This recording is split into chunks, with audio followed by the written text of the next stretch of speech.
Nicolae Pojoga e cel mai dulce om din Moldova. Prindem doi iepuri. Ziua ta un pic mai dulce Așa. și creăm amintiri delicioase. Noi suntem proprii făuritori ai zilei noastre. Citiți cât aveți timp. Corect. Hai să facem o paranteză cu business-ul, că dacă tot suntem Hai așa, să facem paranteze cu business. Care e cel mai mare activ al unei companii? Oamenii. E drept, dar nu chiar drept. Așa. Copiii noștri vin pe pământul nostru cu o misiune. Are un film în România unde a fost în rolul principal. Wow. Dacă vrem să avem un business dezvoltat, trebuie să investim în cultură. Asta Nu aștepta. Da. Fă tu. Societatea materială astăzi este îndestulată, să zicem. Omul unde se duce să-și găsească un loc de muncă? Acolo unde este plătit. Cum să facem ca oamenii de afaceri să fie în biserică? Noi avem aici paradigma asta care nu știm cum să o rezolvăm. Dar instrucția pentru viață, eu știu. Cartierul Cluj în Chișinău, un proiect excepțional, construit de la zero, care va oferi școală, grădinițe, centru medical, terenuri de sport și agrement, dar și spații comerciale. Cartierul Cluj în Chișinău, locul perfect pentru trai sau investiții.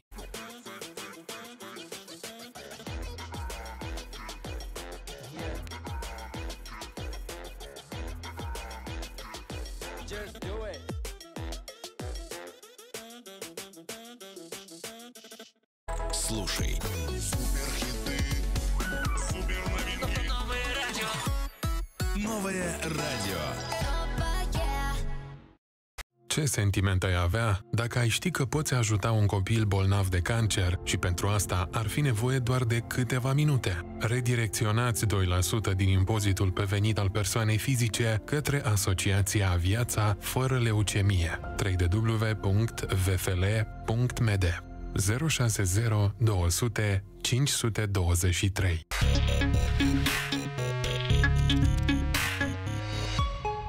Atenție! Wow Show și Radio Retro FM prezintă primul Retro Festival de vară. În data de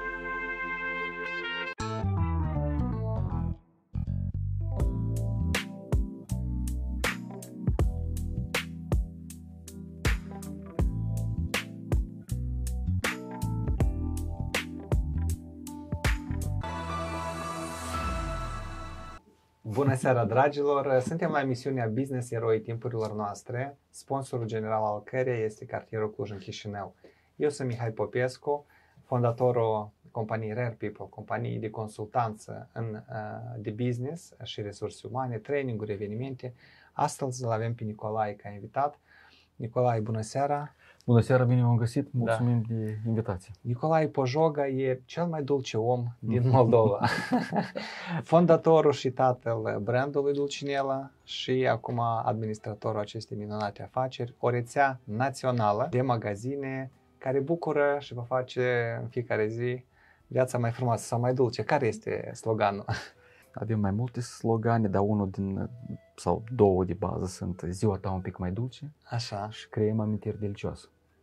Da? Super, super. Mie foarte mult îmi place asta care sună ziua ta un pic mai dulce. Presupun că se referă la ziua de naștere, dar eu o iau ca zi de zi. Păi asta a fost și ideea, că avem un dublu, prindem doi iepuri, știi? Da. Și ziua de naștere și ziua ordinară, așa. Și de asta ne-a plăcut și nouă. Da, fain pentru că noi cumva sărbătorim, avem o zi pe an, de exemplu 8 martie, ziua femeilor, da? Sau ziua mamei, ziua surorilor și așa mai departe.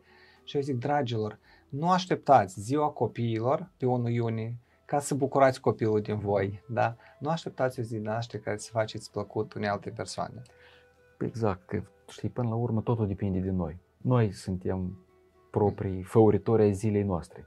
Cum ne sculăm dimineața, cum ne programăm, cum începem să gândim, așa, cum trezim sufletul, mintea, trupul și cum îl pornim, așa și mergem. Și știi cum noi venim aceea că dacă iai o prăjitură, o bucată de tort, așa, te îndulcești un pic și parcă devine mai dulce și tot restul. Și altfel merge viața. Da. Cu siguranță este așa.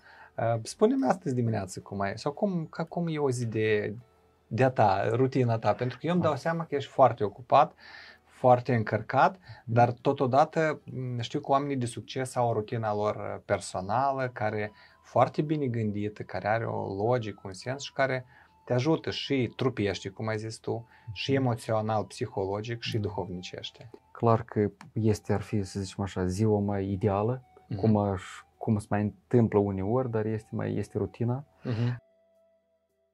Treburile care sunt și cerințele ca tată și ca părinte.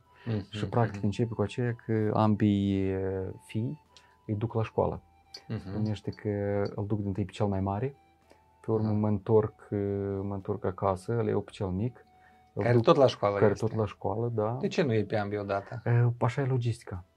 Sunt școli diferite, sunt ore diferite. Sunt școli diferite și ore diferite. Ah, chiar așa. Da, primul merge la un autocar care ajunge la liceul moldovo-finlandez, care e în afara orașului și trebuie să fim la 7:30, 7:40, trebuie să fim la autocar și pe urmă mă întorc pe cel mic, apoi când reușesc mai trec pe acasă și iau micul dejun și mai stăm, mai schimbăm două vorbe cu soția și mai vedem ce planuri sunt ale zilei și după care merg la muncă.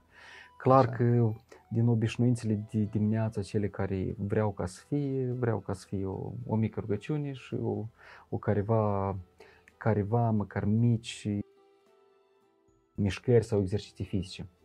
Când acum în ultimul timp îmi cer, dacă nu reușim mai mult, măcar să urc scările până la etaj pe jos, măcar de 2 ori când vin dimineața și tot zic că e bine. Și tot e bine. Tot e mișcare. Tot e mișcare, da. Cam asta ar fi. Clar că mi-aș dori să reușesc și cititul dimineața și mai mult poate sport și asta, dar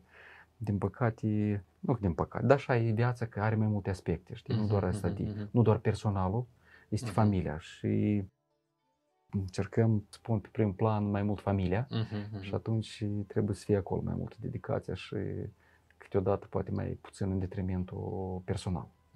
Eu când mă întâlnesc cu prietenii mei care încă nu au copii și discutăm despre cărți, despre așa, le zic, citiți cât aveți timp. Corect. Citiți cât aveți timp, pentru că când apar copii e mai dificil, pentru că trebuie să oferi timp și cred că asta e cea mai scumpă resursă pe care o avem noi, timpul, pe care putem să-l împărtășim. Și folosindu-mă de moment, îți mulțumesc pentru timpul care a acordat acest interviu. Cu plăcere. 2 copii, 2 băieți, 2 licee diferite. De ce? Era un moment când erau ambii în aceeași școală, dar știi cum e, clasele primare, pe urmă după clasele primare se mai schimbă, așa, și la un moment a fost așa că cel mare a vrut să mai încerce și altceva, așa, și am încercat o școală, pe urmă altă școală, care acum suntem acolo unde suntem. Da, și poate pentru confortul lor emoțional, așa, unde se simt mai bine, pentru că pentru noi școala este mai mult, nu atât pentru obiectele, cunoștințele care se dau și trebuie luate, să zicem, cât pentru un mediu în care ei se simt bine, confortabil și să primească plăcere de la asta.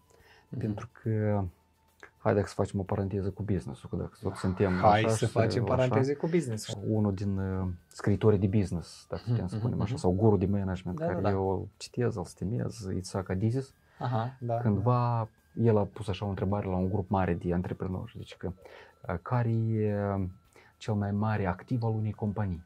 Oamenii? Toți au răspuns oamenii. Toți au răspuns oamenii. Și el a zis că e drept, dar nu chiar drept. Așa. Și el a zis că cel mai mare activ, asta e cultura corporativă a companiei. Oh, ce frumos spus, da. Pentru că unul și aceeași persoană în diferite culturi corporative o să se manifeste diferit. Într-o companie el o să înflorească, în altă companie o să o fileze. Datorită că, uite așa e mediu, așa e, nu poți explica, ca și o floare într-un sol, aici crește, acolo nu crește. Știi, uite, așa e și cu persoana. Așa, uite, dacă ne întoarcem la copii, tot așa. E important că el se simte bine, simte cu relațiile dintre el și cu prietenii, cu colegii de clasă, sunt relații de sprijin, relații de prietenie, relații de haioase, că asta trebuie, știi? Da, am trecut și până aceea unde au fost niște relații mai diferite. Pentru că el la noi făcea diferite activități, avea diferite succese. Extracurriculare, în actorie, în filmări în film, în piese pe deci o persoană de artă, pe scenă, da? Așa, și ne-a bucurat cu succes frumoasă. Și undeva trezea la locuri de învățământuri trecute, atragea invidia colegilor. Și atunci am zis că nu e bine. Nu e bine, cu siguranță. Este un experiment științific care vorbește despre mediu. Sunt celule Stern care își dezvoltă anumite capabilități în dependență de mediu și au fost puse în 3 medii diferite și în dependență de mediu aceste celule s-au înmulțit și s-au dezvoltat anumite caracteristici diferite. Și sunt total de acord că mediul în care nimerește copilul foarte mult influențează cum el se dezvoltă. Ca și cu experimentul cu molecula de apă.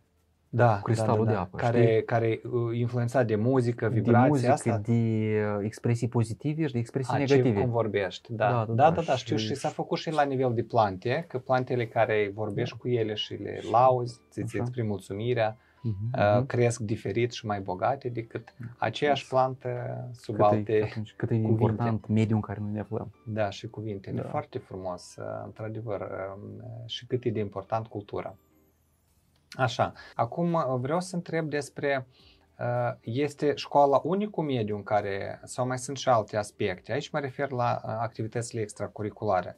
Pentru că, de exemplu, având și eu 2 copii, cineva merge la sport, cealaltă fiica mea, e mai mult orientată pe partea de actorie, creație. Chiar ieri discutam cu profesoara și zicea că Eva la școală, eu îi explic, da, poate să coloreze, să o decupeze. Ce e de făcut în acest caz? Cum de găsit? Pentru că Eva a fost 2 luni la tenis, a renunțat. A fost 2 luni la, nu știu cum acolo, la cântece a renunțat. La voi cum e? Eu cred aceea că copiii noștri vin pe pământul nostru cu o misiune, care Dumnezeu o pune și fiecare trebuie să nu trebuie, dar au vocația ca să îndeplinească această misiune. De datoria noastră a părinților este ca să nu prea încurcăm, să nu prea intervenim noi cu prea excesiv, cu influența noastră, că noi știm ce e bine. Adică noi, trebuie undeva să găsim așa ca o mijlocul de aur. Avem și datoriile noastre de părinți, dar trebuie să vedem unde au vocația. Unde au vocația, dar o să o vedem asta prin aceea cum o să încercăm. Trebuie să încercăm. Noi avem, cu soția, facem așa o diversitate. Noi avem partea, pe lângă activitățile de școală, facem activitățile tot ce ține de cultură. Teatru, muzică, filmări, emisiuni. Deci mergeți cu copiii la teatru. Și mergem la teatru, asta e una, dar a doua, ei participă la cursul de teatru. Cursul de actorie, teatru, au avut cinema, câteva piese. Cel mare deja a avut 6-7 ani de teatru Eminescu și are 2, 3, 4 spectacole deja în care, la Eminescu. Are 3-4 filme. Are un film în România unde a fost în rolul principal. Wow. Au câteva piese, și cel mare și cel mic.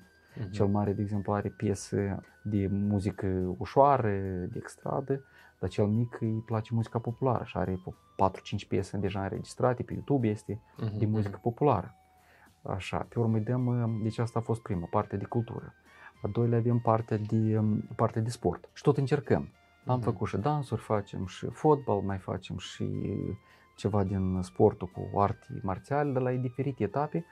Ei, de exemplu, vedem că dacă ei ne spun gata, m-am plictisit sau nu mai place sau ceva. Și în acest caz nu insistăm. Nu insistăm, nu. Deci, noi nu ne punem obiectiv acum să facem din ei ori actor pentru Hollywood, ori sportiv pentru fotbalist pentru Barcelona sau asta. Nu ne punem deloc obiectivul ăsta.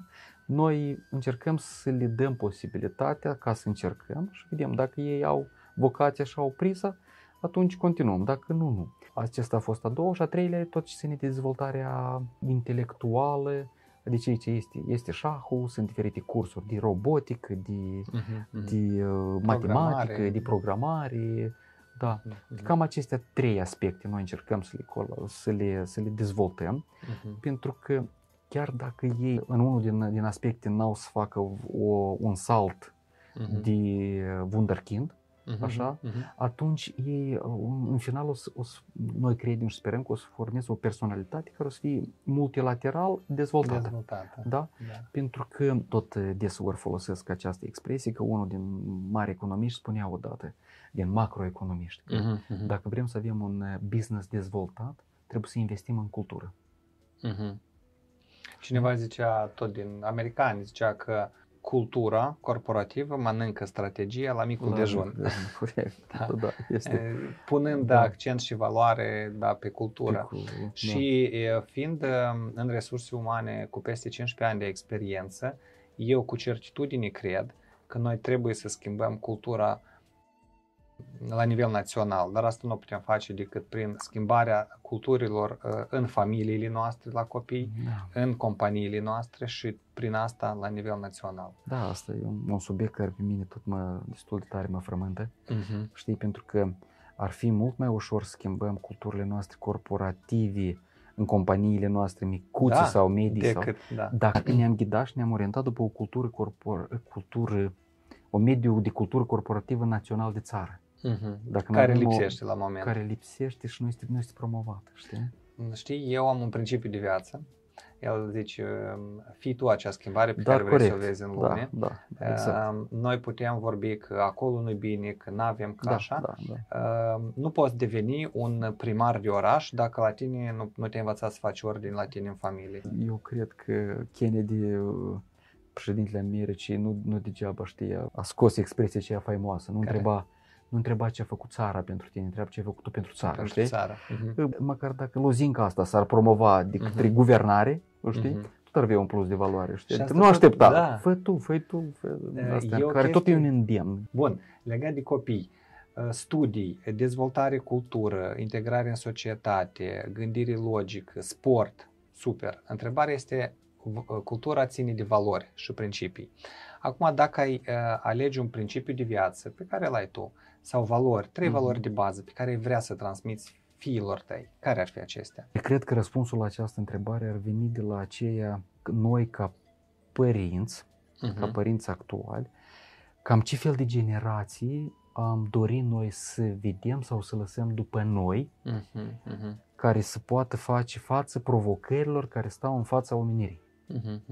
Cred că cam așa ar fi răspunsul ăsta, da, pentru că, ce stă în fața omenirii acum, care sunt provocările? Societatea materială astăzi este îndestulată, să zicem, în mare parte.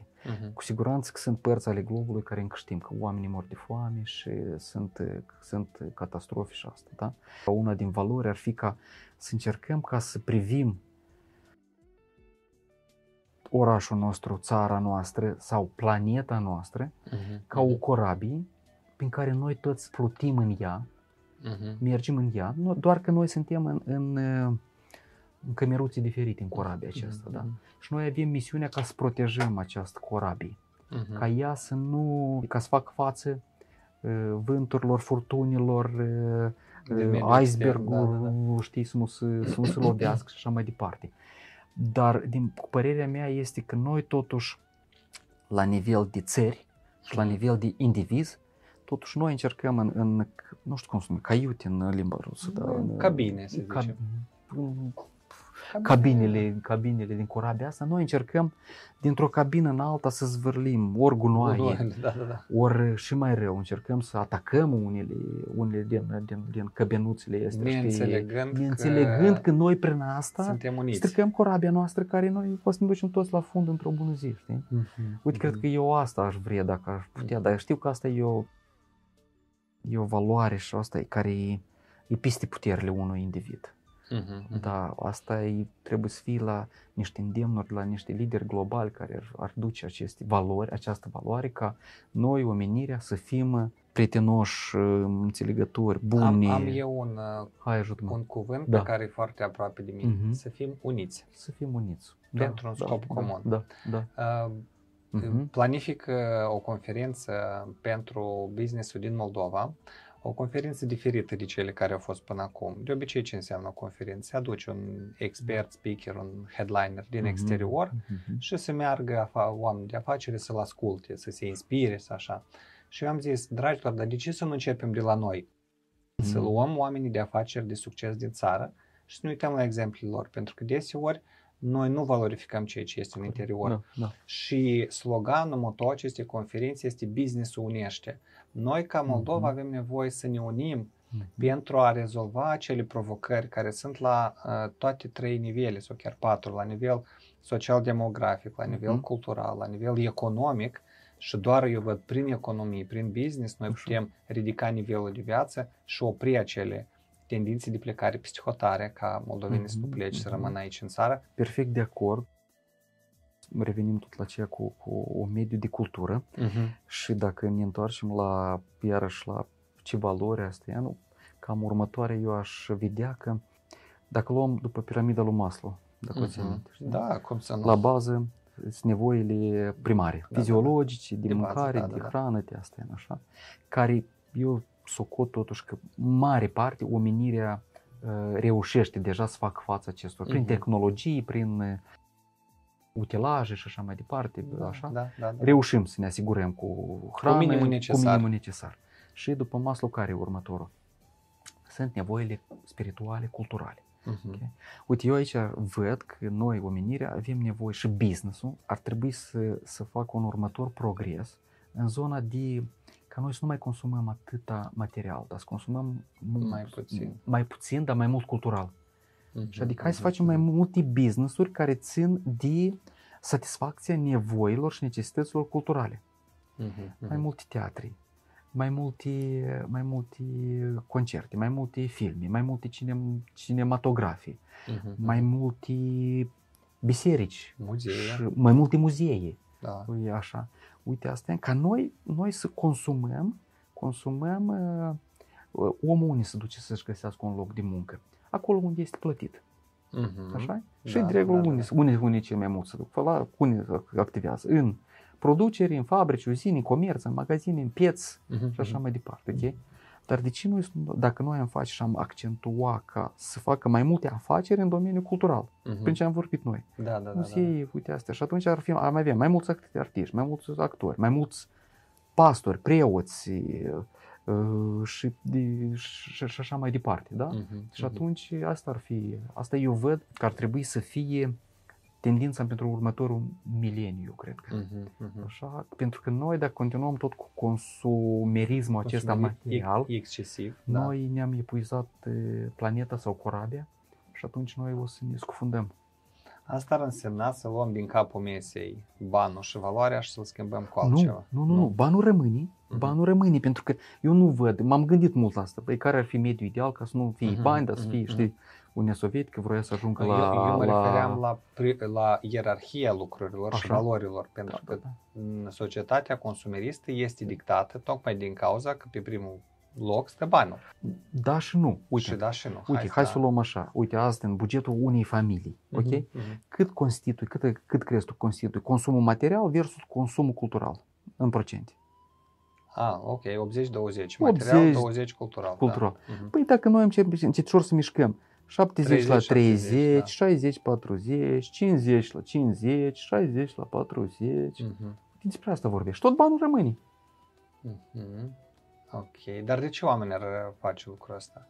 Pentru că, dar după Maslow, când ne-am satisfăcut nevoile materiale, așa, știi, e bună mașina cei care tu visezi prima și așa, dar când te-am așa în familie să da 2, a 3-a mașină, e deja nu mai devine vis. E bună, nu știu, primul apartament, primul casă sau așa. Deci, dacă 20 de ani în urmă mașina era un vis, acum mașina e o cumpărătură un pic mai... E o necesitate. Da, dar e o cumpărătură mult mai simplă decât 20 de ani în urmă. Da, cu siguranță. Deci dacă mă gândesc la studenția mea pentru atunci să cumpăr o mașină era practic wow și cine avea mașină era... Dar acum studenții vin și la liceu cu mașinile. Cum zicea în filmul rusesc, mașina не роскошь, автомобиль не роскошь, а средство передвижения. Legat de biserici. Hai să ne uităm un pic la societatea din Europa, cea vestică. Ei au o mare problemă, secularizarea sau secularismul, în sens că nu mai sunt bisericile pline și bisericile deseori nu mai pot fi întreținute de enoriași sau cei care vin la biserică pentru că ei nu mai vin. Dacă noi doar o să construim bisericile, asta va fi o soluție? Pentru că biserica nu este doar pereții, ci este adunarea de oameni. Din greacă, eclesia este biserică, adunare. Oamenii. Eu despre cei din vest, poate mai puțin o spun, eu pot spune câte ceva despre a noastră, așa, și poate ceva un pic mai drastic, o să o spun, și mai critic și nu vreau să iei nimic cu supărare cu asta, dar asta o văd ca o realitate, știi? Și odată mi-a venit așa o expresie la formularea acestei întrebări. Cum să facem ca bisericile să fie pline? Sau încă mai drastic am formulat-o, am zis că cum să facem ca oamenii de afaceri să fie în biserică. Și mi-a venit așa, nu știu, răspunsul, că am zis așa că când preoții nu o să fac business, oamenii de business o să fie în biserică. Am înțeles. Noi încurcăm o leacă lucrurile. Lucrurile sunt încurcate și nu învinuiesc preoții. Dar aici avem o dereglare. O dereglare fundamentală. Că aceia nu-și fac treaba lor pentru că nu au destul, într-un fel, de resurse, sunt nevoiți să facă ceva ca să poată, au și preoții, au și familie, au și copii. Și nu mici familii. Și nu un copil doi. Și sunt puși în fața situației că, ok, nu au niște resurse elementare ca să asigure tot, o educație și așa mai departe. Dar asta că ei fac niște activități ca să-și suplinească niște venituri, îi lipsește de timpul care ar putea să-l focuseze în educarea spiritual, sufletească, duhovnicească a mediului. Da, și dacă ar educa mediul, atunci mediul ar fi în biserică, lângă biserică, ar înțelege ce înseamnă să fii, să dăruiești, să faci lucruri frumoase. Și uite, noi avem aici paradigma asta care nu știm cum să o rezolvăm. Pe cine cum să aduci, de la ce să o începem, știi?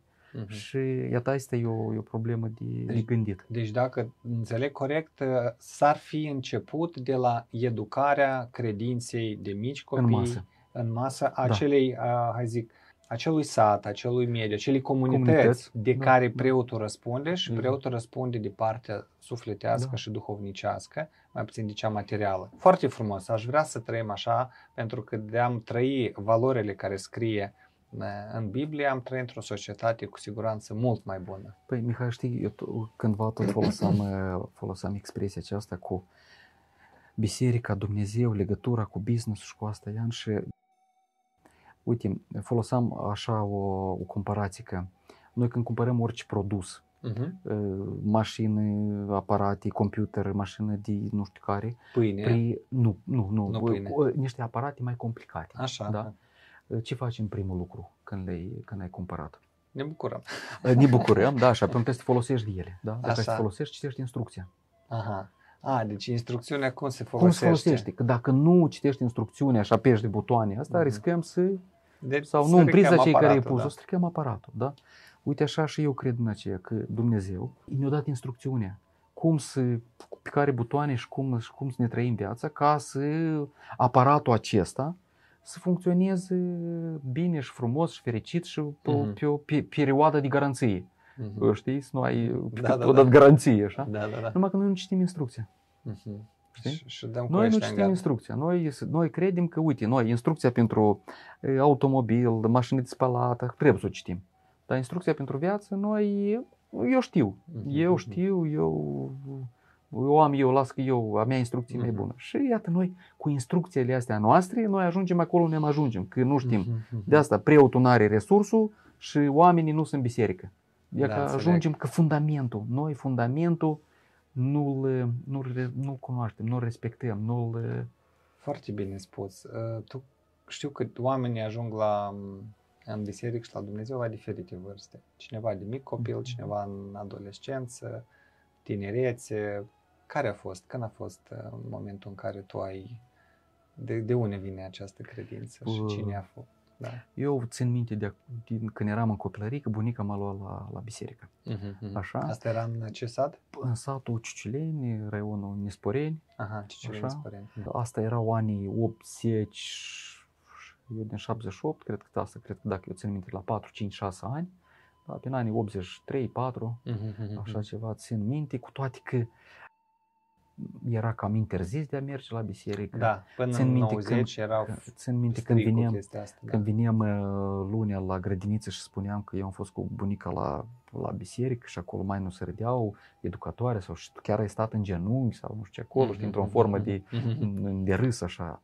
Dar nu știu, eu nu mă deranja asta, eu simțeam că eu de acolo mă încarc, nu știu, eu asta simțeam ca ceva, o încărcare. Asta e cuvântul cel mai exact care descrie asta. Și mai apoi, crescând cu vârsta, tot eram prins de sentimentul ăsta că trebuie să merg la biserică, acolo mă încarc. Așa.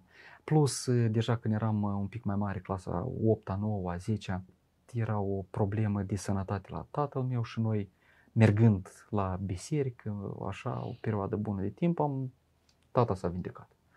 S-a întâmplat o minune. Într-un fel o minune și noi, și mai mult, familia mea s-a unit de biserică și acum eu trăiesc tot cu aceleași lucruri care eu simt necesitatea ca o dată duminica să merg la biserică. Chiar o dată pe săptămână, asta o dată pe săptămână, da, o dată duminica. Mergi singur, mergi cu soția, cu copiii? Mergem, o tradiție. Mergeți cu toții? Mai este când când se suprapun cu activități, cu deplasări psihotare și ne dezbate din programul acesta, dar în linii mari noi ne dorim și mergem la biserică. Foarte frumos, foarte frumoase obiceiuri de familie, că eu așa le numesc obiceiuri de familie, să mergeți cu toții la biserică. Știu că întâlnesc multe persoane, zic că da, Dumnezeu este oriunde, Dumnezeu, eu simt că, uite, mai bine eu mă rog acasă, mai în liniștea mea, așa, tot e drept. Dar eu am întâlnit un răspuns de la un Sfânt Părinte care dă un argument foarte puternic la asta, știi? Că de ce anume trebuie să mergem la biserică? Și el zice că, uite, acolo e izvorul, el spune. Izvorul la care noi ne alimentăm cu apă, primim apă. Da. Și el zice, uitați, în aer doar tot este apă. Da. Este apă. Orice produs în asta tot este tot apă. Conține apă, dar nu este suficient. Nu e suficient. Izvorul, ca să stai, trebuie să duci la izvor, la fântână, la izvor și uite, asta este. Da, noi Dumnezeu este pretutindeni, este acasă în rugăciune acolo, dar la biserică acolo e izvorul. Și mai este un argument care din Biblie este, unde 2 sau 3 sunt adunați. Corect. Pentru că credința, ca și dragostea, bună oară, poate fi manifestată în acțiuni și când noi ne adunăm, acolo vine Dumnezeu și nu când suntem unul la Rășcanov, altul la Ciocan, celălalt la Buican.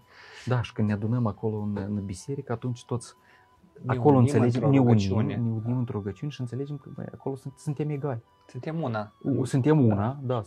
Suntem una cu Domnul și suntem toți egali. Nu are importanță că unul e director și altul e lucrător, angajat simplu sau așa. Toți ne naștem goi și toți goi vom pleca. Business-urile nu ne luăm, mașinile nu ne luăm, castelele tot le lăsăm aici pe pământ. Păi, știi cum spunea Sfântul Vasile cel Mare, că cea mai mare virtute este a vieții, este gândul la moarte.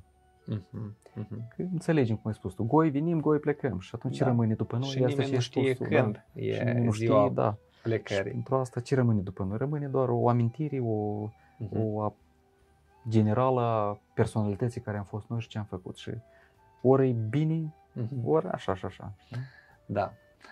Vom schimba subiectul acum un pic în direcția business-ului, Dulcinella. Îmi aduc aminte la o conferință de la sfârșitul anului 2023 la care am participat și eu. Tu ai vorbit despre o durere pe care o resimți și tu și tot business-ul din Moldova. Care sunt durerile, provocările de 2024 pentru tine la care tu cauți răspuns și ce răspunsuri găsești la aceste provocări? Cred că tu te referi la acea conferință când am spus că durerile despre resursele umane care pleacă din țară. Corect. Despre aceea, da. Dar nu cred că există business în Moldova care nu are probleme cu resursele umane, pe bune. Problema iarăși e foarte fundamentală și răspunsuri sau soluții ușoare nu sunt aici, da? Pentru că, hai să o spunem așa, e problema că resursele pleacă, că nu văd aici un salariu mai bun, așa, sau poate este problema că noi, ca conducători ai business-ului, nu știm ce să facem, cum să facem, ca să dăm acele salarii și condiții mai bune, știi? Cum să o luăm, iară ca și cu preoții, cu business-ul, de unde să o apucăm. Tot un macroeconomist, îmi pare că Edward Deming, Edward Deming, spunea că 98% de procente din toate problemele sunt datorate problemelor de sistem. Și doar 2% factorului uman. Și noi trebuie să creăm sisteme ca să nu ne bazăm atât pe factorul uman. Păi uite, una din aceste cauza problemei. Lipsa abordării sistemice. Este lipsa abordării sistemice. Că noi încă nu avem, noi ca conducători, pentru că noi avem un mediu în care am început să facem afaceri de 30, dar majoritatea companiilor, că am fost duminică acum la brandurile anului, așa, și vedeam că toți au cam 20, 15-25 de ani. În mare parte au brandurile care cât de cât au deja o notorietate națională. Da. Păi în 15-20 de ani încă noi nu ne-am învățat încă să facem sisteme, pentru că noi, știi, după Adizis pornim așa, business-ul se naște, pe urmare o etapă de copilărie, pe urmare o etapă de o maturitate, tinerețe, maturitate și după aceea vine perioada de sistematizare. Păi uite, eu cred că acum, ceea ce și în fața companiei mele, a Dulcinele, este etapa de sistematizare a afacerii, structură organizatorică, business procese, responsabilități, înțelegere mai bine a unor metrici, a unor indicatori KPI, sisteme de motivație, sisteme de perfecționare și așa mai departe. Uite, asta business-ul nostru trebuie acum, conducătorii de business trebuie să înțeleagă, trebuie să avansăm în direcția asta, că atunci noi vom putea ca să avem niște rezultate de eficiență mai mari. O productivitate mai bună, o rentabilitate economică a afacerii mai bune, care o să permite ca să avem două lucruri. Să putem să investim mai mult în dezvoltare, în inovații, pe de o parte, și a doua parte să putem angajații noștri să-i stimulăm mai bine. Dar noi astăzi avem realitatea care este că dacă luăm așa indicatori macroeconomici ca PIB-ul pe cap de locuitor, PIB-ul pe angajat sau rulajul companiei la numărul de angajați. Păi noi față de România suntem la, îmi pare că nu mai țin minte exact, la 50% mai slabi, față de Europa de 2-3 ori suntem mai slabi.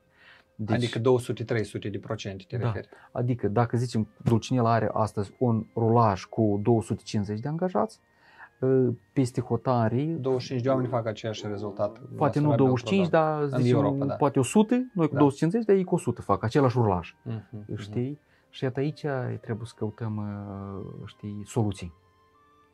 Și asta pentru mine, dacă mă întreba care e provocările majore... Eu sunt de acord cu tine, pentru că soluția se află în domeniul sistematizării și, cum a zis Adizis, sunt diferite etape de dezvoltare. Care ar fi impactul tehnologiei? În sens că tehnologia vine să înlocuiască factorul uman sau resursele umane sau vine să-l ajute să fie mai eficient și mai productiv?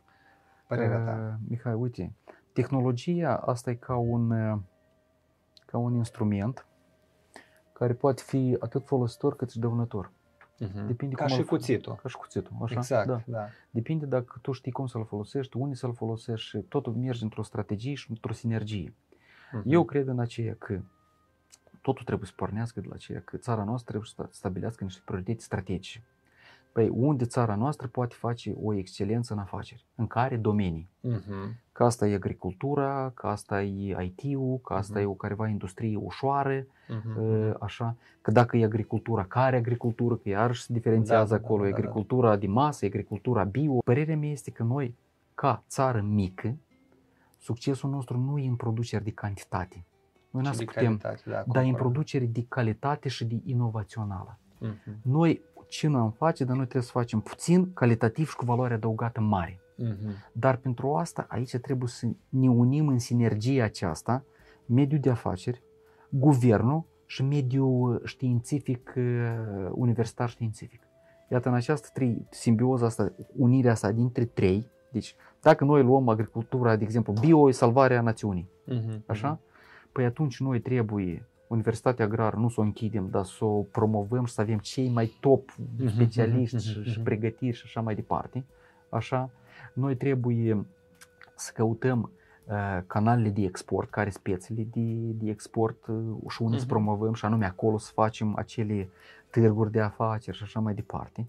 Noi trebuie să luăm companiile care sunt companiile în acest mediu, să vedem cum dezvoltăm companiile. Dacă în companiile astea trebuie, cum am vorbit noi, și problema de sistematizarea companiilor, păi dă să găsim 3, 4, 5, 6, 7, 10 companii de consultanță care cât mai repede să implicăm sistemul în aceste companii și atunci noi știm că efectul într-o economie e un efect ori de domino, ori un efect de spirală. E de ajuns un sector bine dezvoltat și îl trage după sine toată economia. Cu siguranță, Da. Vremea impactează. impactează, da, că la un sector nu se poate singur dezvolta.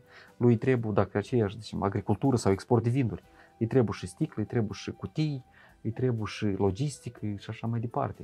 Îi trebuie mult mai mult, sau sectorul de construcții, câte ramuri după sine le atrage, știi? Și atunci e de ajuns pentru o economie 2-3 să fie ca locomotiva, motorul care sunt capul mesei pe agenda ministerilor, mediului de afaceri și factorului științific și așa, și atunci, dar trebuie de creat o strategie sinergică care unește toate astea. Da. 2023. Vreau să vorbesc despre când sau în ce momente te-ai simțit tu fericit. Da. Întrebare, când știți cum noi oamenii de afaceri de natură suntem antreprenori. Da. Inventire, așa, nu stăm pe loc. Și noi ne gândim la viitor. Așa. Da, și noi vedem fericirea în viitor. Foarte interesant. Noi trăim cu fericire. Uite, când o să fac asta, când o să fac asta, când o să fac asta, știi? Da. Adică noi suntem cu acolo. Vizionari. Cu vizionari și o vedem acolo, cu asta trăim, asta ne bucură, așa. În trecut să ne uităm, parcă știi cum. Ei deja a fost, și gata, au fost, știi? Și dacă noi ne-am uitat cu trecutul, atunci noi suntem acei care trebuie să schimbăm viitorul, știi? Dar oricum, cum spuneam, vorbeam că ce rămâne după noi, rămân niște amintiri, rămân ceea ce noi am făcut și știi cum eu, datorită la tehnologiilor din telefon, din smartphone, știi, el îți dă diferite sugestii, fotografii. Uite, călătoria asta acolo, acolo am fost, îți fac diferit colaj de fotografii care ți le adună, uite, asta e la mare, asta e la munte, asta e acolo, știi? Și uite, când le privești, rămâi cu o satisfacție și cu asta, da? Și recunosc că acestea sunt momentele alături de familie. Așa. Dacă primesc satisfacție când văd acele fotografii, înseamnă că e bine, așa? Noi, datorită soției mele, reușim să lăsăm lucru, așa, și să mai facem escapade, călătorii cu copiii, așa, unde noi încercăm să combinăm, să vedem și locuri frumoase și natura și tot ce ține de muzei, teatre, galerii de artă. Încercăm să le combinăm și atunci devine mult mai frumoasă orice călătorie. Și noi facem călătorii ca să fie cât mai dinamice, cât mai diferite, nu așa monotone și să stăm într-un loc, ne plictisim. Înțeleg. Da. Deci viața e mai dulce prin călătorii și asta ne aduce fericire atunci când avem amintirile pe care ne fac mai fericit în trecut, avem o viziune despre viitor în direcția în care mergem împreună și să nu uităm să trăim prezentul. Da, pentru că astăzi suntem... Corect. Mai aveam împreună cu soția tot așa într-o relație cu tineri antreprenori de la GCI, care ne-au rugat să ne împărtășim cu ei cu careva experiență, cu careva viziuni și noi cu soția am făcut, am zis că ok, despre ce să le povestim, cum și în ce context. Și noi am zis că ne-a venit așa idee că am format așa o denumire Armonia Sistemelor. Da. Unde ar fi o armonie între familie, sănătate, bani sau business, așa, și spiritualitate, duhovnicie. Așa. Că uite, credem noi că măcar acestea sunt minim 4 care trebuie combinate ca în roata aceea vieții. La asta m-am dus cu gândul, la roata vieții. La roata vieții, să fie o balanță, să fie o simbioză, să fie o armonie, că atunci dacă avem exces doar în una sau în două, dar în detrimentul ăsta, atunci se formează goluri și nu e bine. Da, discrepanțe se întâmplă în momentul în care îți merge foarte bine în business, dar suferă familia, sau ești foarte bine în familie, dar nu ai un loc de muncă, sau ai un loc de muncă și ai o familie fericită, dar sănătatea sau partea spirituală. Și într-adevăr, viața nu este despre extreme, ci este despre acel mijloc în care trebuie să-l ținem mereu în balanță. Este un fel de jonglare și echilibru. Cam asta e și unul din motive, cred că de ce noi copiii încercăm să-i dăm pe lângă școală la acele activități extrașcolare despre care am vorbit. Spunem așa, școala ce învață? Sau ce dezvoltă? Încearcă să dezvolte creierul. dar restul, da, inima, da, sănătatea trupului, da, un gând viitor despre relațiile de a construi o familie sau relațiile cu prieteni, așa, da, despre spiritualitate. Ei nu dezvoltă. Deci școala e orientată în gust pe un subiectel tare, tare îngust, care, cum am spus noi, că cunoștințele în veacul trecut a fost o raritate sau un resurs care trebuia să-l... Astăzi ai dat întrebarea, știm noi cui, și ai răspunsul, știi? Dar școala tot continuă în același... Exact. E nevoie și acolo de o schimbare. O schimbare sistemică, care eu aș vedea-o ca școala să pregătească măcar în aceste patru cadrane. Sănătate, bani, spiritualitate și relații, familia și cu relațiile cu cei din jur. Cred că ne privește cineva de la Ministerul Educației care vor putea pune în practică. Să știi, Mihai, că noi discutăm cu tare mulți oameni din licei, la Ministerul Educației și ei sunt de acord cu asta. Sunt de acord, numai că, iar știi, e o întrebare care e foarte mare, e foarte mare, e foarte grea de a fi rezolvată de câțiva indivizi. Este nevoie de o masă mai critică, poate că să formeze, să ajungă la asta și pe urmă o voință un pic de mai sus. E nevoie pentru că e greu să-ți asumi responsabilitatea unei schimbări care vine să schimbe sistemul și e o întrebare filosofică. Sistemul schimbă pe om sau omul schimbă sistemul? Da, corect. Noi știm că deseori omul nimerind în sistem, ca și cum nimerește grâu între pietre, se fărâmițează și preia forma care trebuie sistemului. Da, și trebuie să ai voință și curaj să schimbi sistemul ca să-ți iasă altceva ca rezultat. Îți mulțumesc enorm pentru prezență, răspunsuri și dialog. Am avut un dialog chiar de suflet. Da, foarte sincer. Mersi. Cred că care a ieșit din standardele celorlalte interviuri pe care le-ai avut tu. Readuc aminte că sponsorul emisiunii este Cartierul Cluj în Chișinău. Astăzi l-am avut pe Nicolae Pojoga, director și fondator Dulcinella și sper eu că suntem la o primă discuție pentru că avem ce comunicat despre viziunile de viitor ale companiei și ale țării noastre. Vă dorim o seară bună și la revedere! Mulțumim mult! Da. Cartierul Cluj în Chișinău, un proiect excepțional, construit de la zero, care va oferi școală, grădinițe, centru medical, terenuri de sport și agrement, dar și spații comerciale. Cartierul Cluj în Chișinău, locul perfect pentru trai sau investiții.